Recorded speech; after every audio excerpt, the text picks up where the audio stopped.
ලංකාව පිහිටියේ යුද්ධෝපායිකව අතිශයෙන් වැදගත් පිහිටීමක.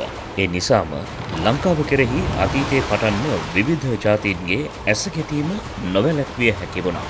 1505 නොවැම්බර් 15 වෙනිදා පෘතුගීසීන් කොළඹ වරායට ආවා.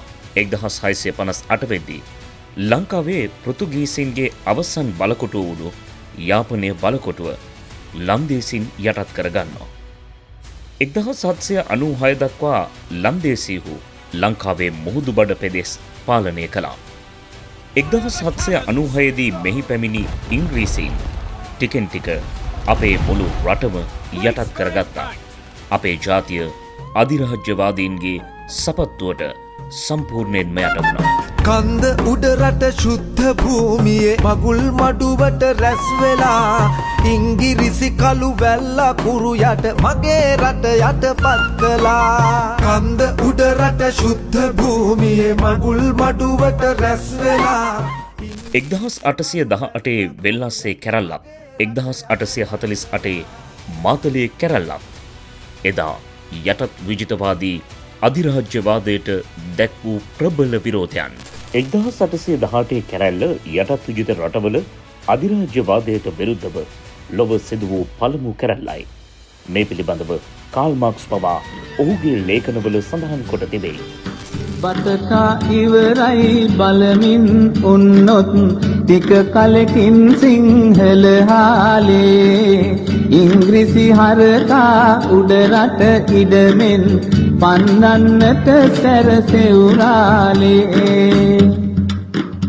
බ්‍රිතාන්‍යයන් විසින් ලාංකිකයන් පාලනයට සහභාගී කර ගැනීමේ අරමුණින් ටිකෙන් ටික නාමික බලය ලබා දෙන ප්‍රතිසංස්කරණ ආරම්භ කළේ 1831 කෝල්බෘක් ප්‍රතිසංස්කරණ වලින්. ලංකාවේ ධනේශ්වර ප්‍රතිසංස්කරණවාදීන්ගේ ව්‍යවස්ථා ප්‍රතිසංස්කරණ ඉල්ලන ව්‍යාපාර ඇති වුණත් ජාතික නිදහස නැත්නම් පූර්ණ නිදහස පිළිබඳ ඉල්ලීමක් නම් මෙම ප්‍රතිසංස්කරණවාදීන්ගෙන් පිටවුණේ නැහැ. පළමුවන ලෝක යුද්ධයෙන් පසු වකවානුව මුළු ලෝකයටම වෙනස්කම් ගෙන ආ වකවානුවක්. ඒ අතර වඩාත්ම සුභාරංචිය වුණේ 1917 ශ්‍රේෂ්ඨ ඔක්තෝබර් විප්ලවී ජයග්‍රහණයේ පණිවිඩයයි.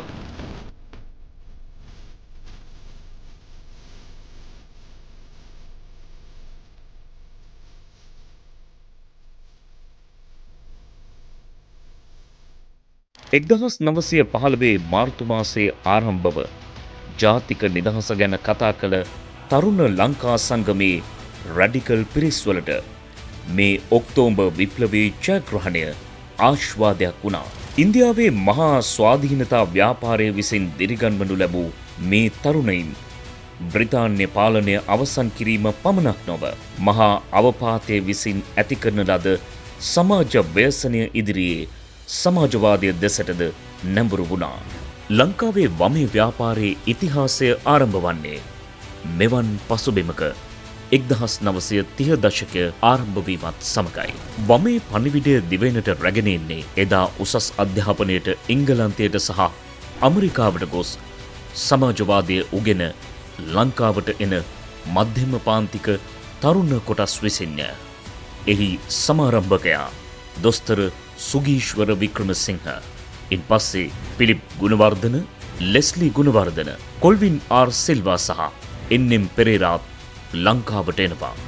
මේ මිත්‍ර සන්තවයේ එකඟතාවය වුණේ කම්කරු පන්තිය පදනම් කරගත් රැඩිකල් හා දේශප්‍රේමී දියුණු කොටස් එක් කරගත් දේශපාලන පක්ෂයක් ලංකාව තුළ ගොඩනැගීමයි. පූර්ණ නිදහස සඳහා ව්‍යාපාරයේ මූලිකත්වය ගැනීම මේ පක්ෂයේ මූලික අරමුණක් ලෙස මේ සහෝදරයින් හඳුනාගත්තේ ලංකාවට පැමිණීමටත් පෙරයි.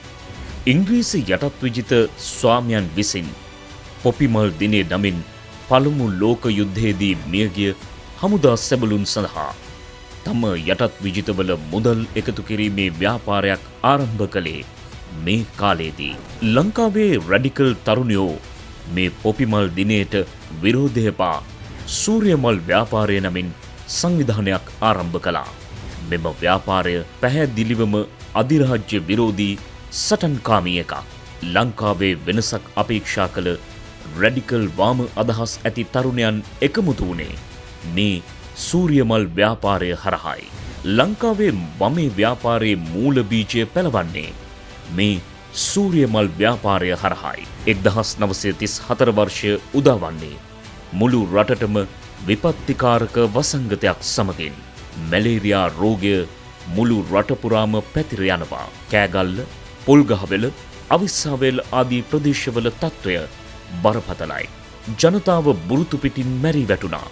අධිරාජ්‍ය ආණ්ඩුව ගෙන ගිය උදාසීන පිළිවෙත නිසා සූරියමල් ව්‍යාපාරයේ තරුණයෝ ජනතාව වෙනුවෙන් ඉදිරියට එනවා.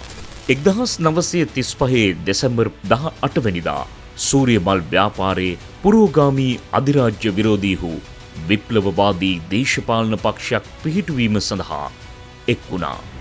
ඒ සඳහා මග හෙළිපෙහෙළි කළේ මේ දක්වා සූරියමල් ව්‍යාපාරය හරහා ගෙන ගිය උද්ඝෝෂණ ව්‍යාපාරයයි. සමසමාජ පක්ෂය පිහිටුවීම මෙම උද්ඝෝෂණ සංවිධානයකට පෙරළනු ලැබීමක්. පක්ෂයේ අරමුණු විස්තර කර දීම සඳහා දෙසැම්බර් 21 වනදා පවත්වන ලද මහජන රැස්වීමේ කතිකයන් අතර දොස්තර වික්‍රමසිංහ, එන්.එම්. පෙරේරා, කොල්වින් ආර්.ද සිල්වා, පිලිප් ගුණවර්ධන යන අය ප්‍රධානයි. අභිනව පක්ෂයේ පළමු සභාපතිවරයා වන්නේ ආචාර්ය කොල්වින් ආර්.ද සිල්වා සහෝදරයයි.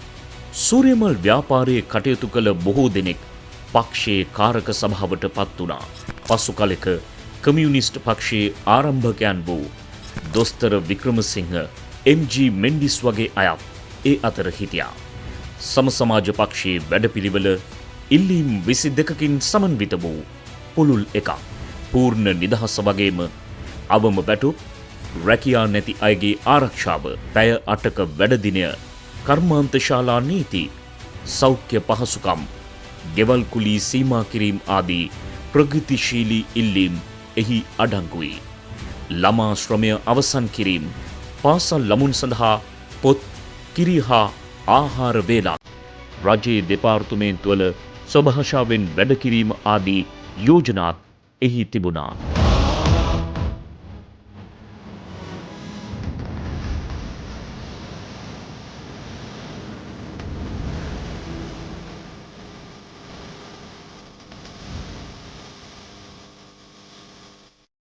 සමසමාජ පක්ෂය පිහිටුවීම යනු ශ්‍රී ලංකාවේ විප්ලවවාදී ව්‍යාපාරය මත තැබූ ඓතිහාසික පියවරක්.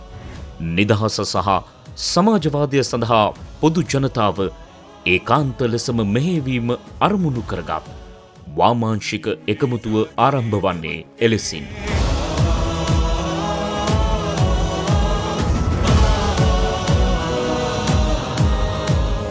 ලංකාවේ ජනතාවගේ ශබ්දකෝෂයට වම කියන වචනය එන්නේ එතැන් සිට.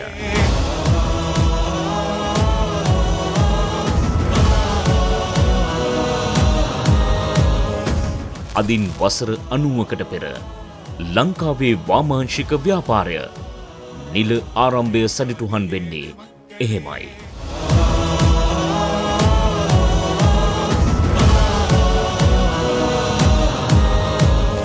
සූරියමලෙන් ඉදිරියටම මේ ලාංකීය වමේ ව්‍යාපාරයේ වසර 90ක සිංහාවලෝකනයයි.